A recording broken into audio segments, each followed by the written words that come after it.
Publipostage, liste destinataire Excel.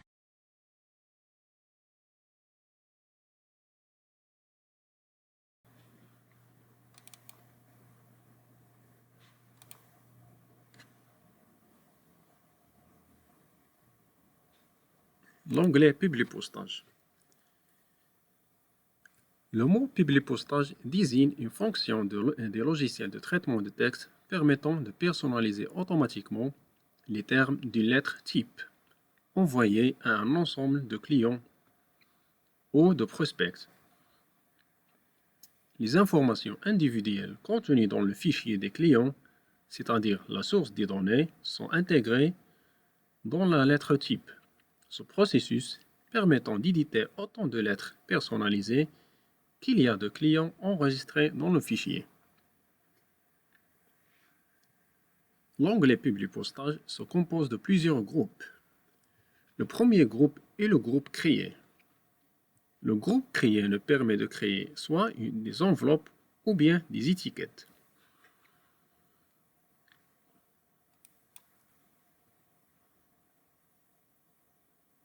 La commande enveloppe nous permet d'ouvrir la fenêtre enveloppe et étiquette.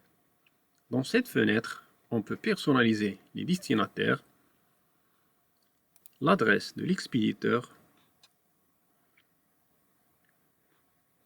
Dans l'aperçu, on voit l'aperçu des informations saisies dans les champs destinataire et adresse de l'expéditeur. Le bouton Options nous permet d'ouvrir la fenêtre Options d'enveloppe. Dans cette fenêtre, on peut personnaliser la taille d'enveloppe,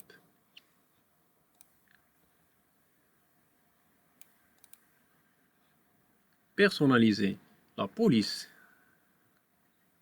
de l'adresse du destinataire et la police de l'adresse de l'expéditeur. On peut personnaliser les caractères, le style de police et la taille. On peut aussi ajouter des effets comme barré, exposant, majuscule.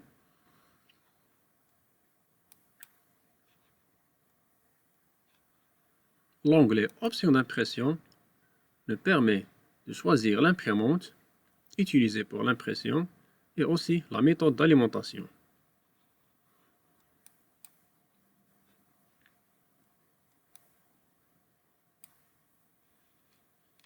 La commande étiquette permet elle aussi d'ouvrir la même fenêtre, mais cette fois l'onglet étiquette. Dans cet onglet, on peut personnaliser l'adresse, le type d'impression, soit page d'étiquette identique ou bien étiquette unique. Le bouton Options nous permet de choisir l'imprimante et aussi utiliser un numéro de référence qui est identique pour chaque type de feuille.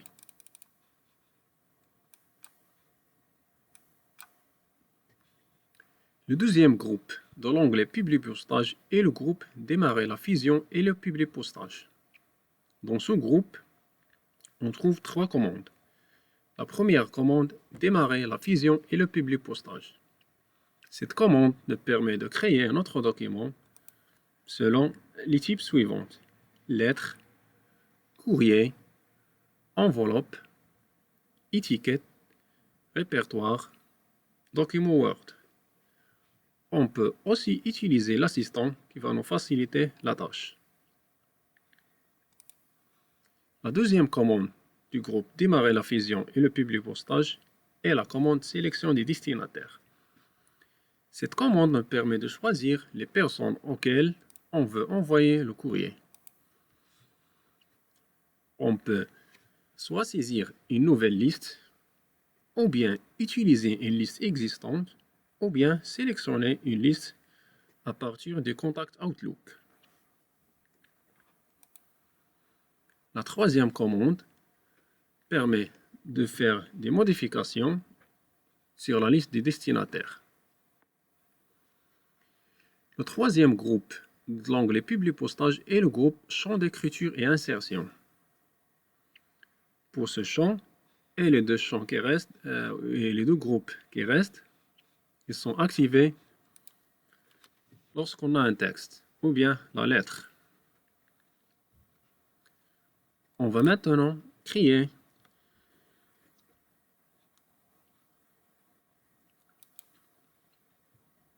une lettre.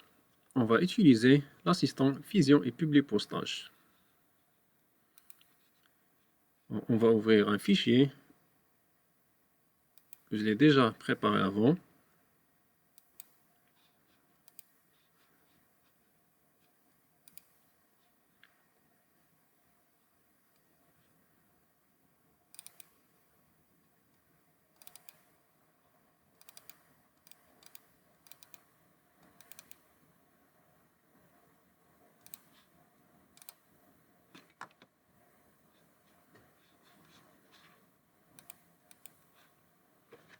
Dans cet exemple, on va créer une lettre d'invitation à un entretien d'embauche. Dans cette lettre, on a des champs qui vont être répétés mais avec des données différentes, comme le nom du destinataire, son adresse, le code postal. Aussi le titre, le poste, le métier, la date de candidature, la date et l'heure de recrutement et aussi le titre.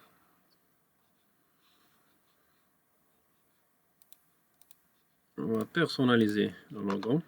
Par exemple, on va revenir à l'onglet Insertion, Images et parcourir les fichiers pour notre logo.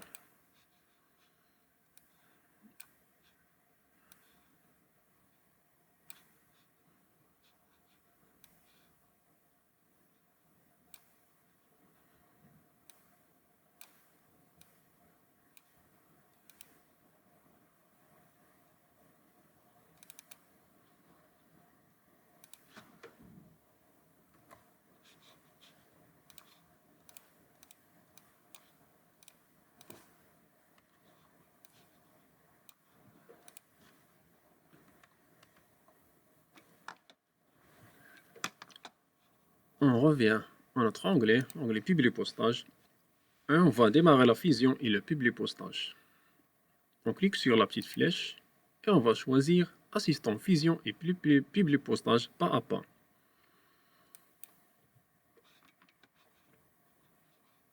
À droite, une fenêtre s'affiche dans laquelle on va suivre les étapes pour créer la fusion et le Publipostage. Dans la première étape, on doit sélectionner le type du document. On va sélectionner lettre et cliquer en bas sur Suivante. Dans la deuxième étape, on va sélectionner le document de base, qui est notre lettre. On va choisir Utiliser le document actuel. On clique sur Suivante pour passer à l'étape suivante. Dans cette étape, on va sélectionner les destinataires. On va soit utiliser une liste existante, ou bien les contacts Outlook, ou bien on va saisir les contacts manuellement.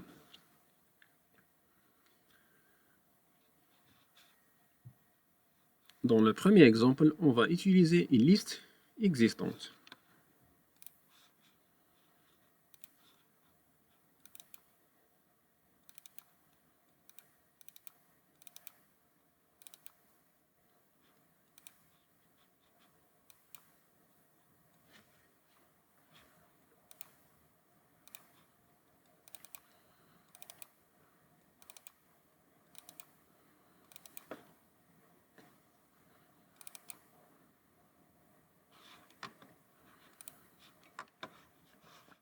Dans cette liste, on a renseigné les informations concernant les candidats, à savoir le nom, leur adresse, code postal, titre, le métier, date de candidature et la date et heure de recrutement.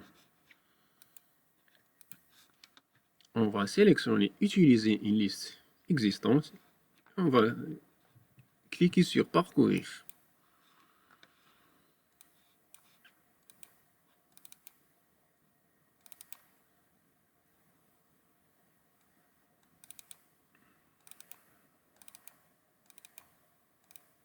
On sélectionne la liste et on valide par Ouvrir.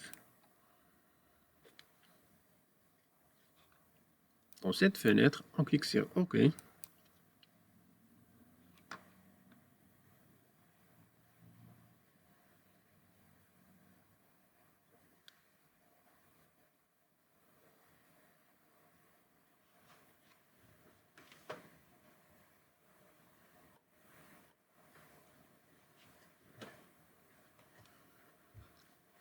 Et voilà, notre liste a été chargée. On clique ensuite sur OK.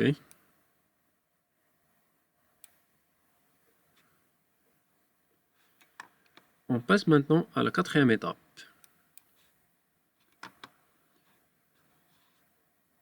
Dans cette étape, on va insérer les champs ou bien les informations dans notre lettre. Pour cela, on utilise autre élément. On sélectionne d'abord le champ à modifier. On clique ensuite sur autre élément. Le premier champ est nom du destinataire. On sélectionne notre champ et on clique ensuite sur Insérer.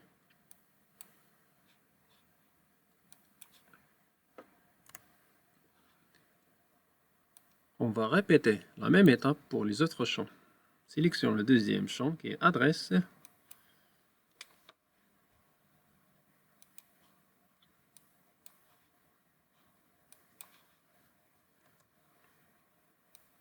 Code postal ville.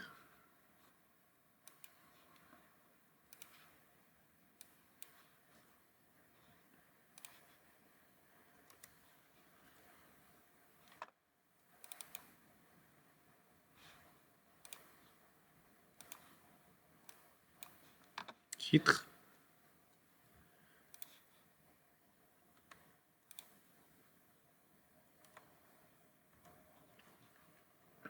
Métier.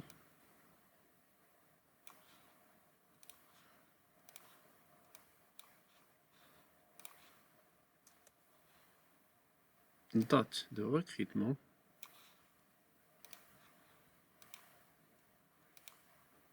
C'est date de candidature, pardon.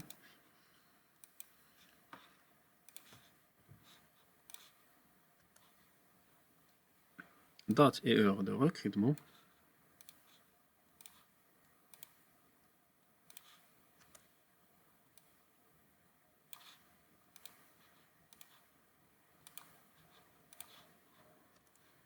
Et enfin, le titre.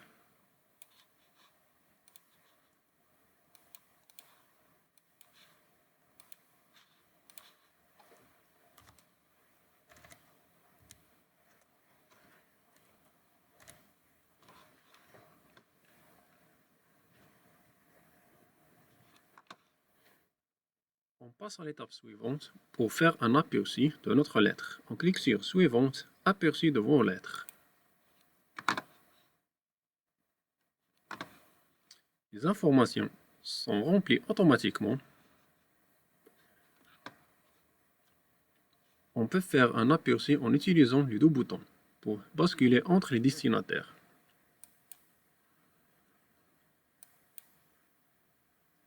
À chaque destinataire, les infos changent.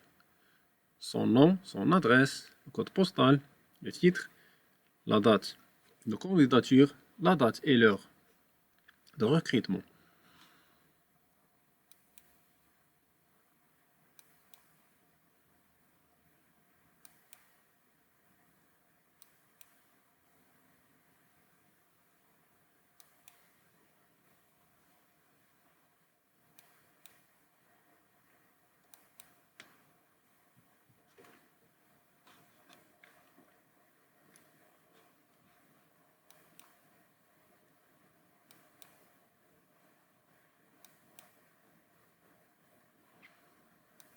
Si on dépasse le nombre de destinataires remplis dans notre liste, les champs sont supprimés.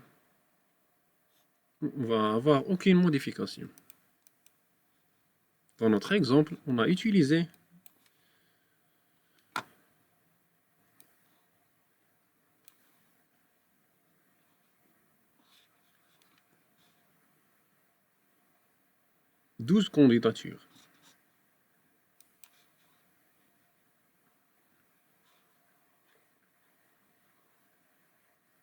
On passe à l'étape finale qui est fin de la fusion.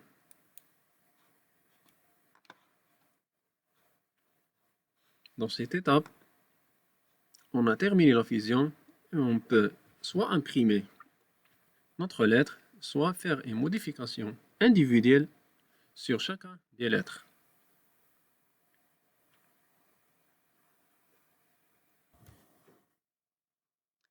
Comme vous le voyez, les deux groupes sont devenus actifs. Le groupe champ d'écriture et d'insertion se compose des commandes suivantes. La commande champ de fusion en surbrillance. Cette commande permet de mettre en surbrillance les champs dans notre document ou bien dans notre lettre. Si on clique sur cette commande, les champs modifiables ou bien changeables sont affichés en surbrillance.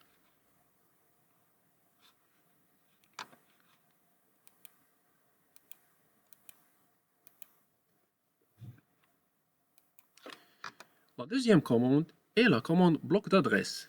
Cette commande permet d'ajouter une adresse à notre lettre. Dans la fenêtre Insertion des blocs d'adresse, on peut spécifier les éléments de l'adresse. Dans le côté Aperçu,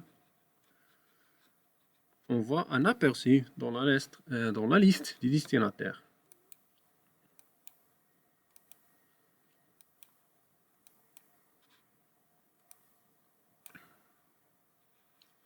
La commande formule d'appel permet d'ajouter une formule de salutation.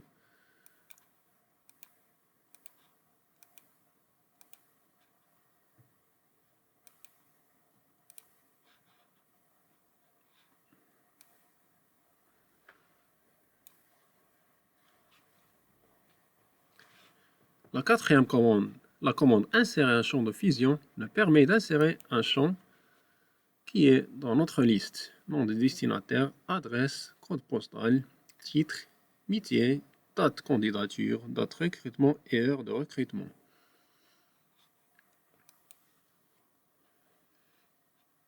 Le quatrième groupe dans l'onglet Publier postage est le groupe Aperçu des résultats. Ce groupe nous permet de faire un aperçu des résultats effectués sur notre lettre. Si on décoche Aperçu des résultats, on va revenir à notre lettre d'origine.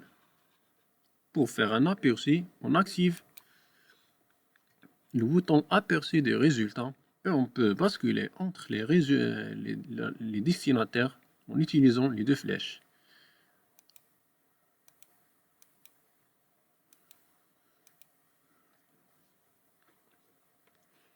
Le dernier groupe qui est terminé permet de terminer et fusionner notre lettre. Il nous donne les mêmes options que les options proposées par la sixième étape. Modifier les documents individuels, imprimer les documents ou bien les envoyer via courrier.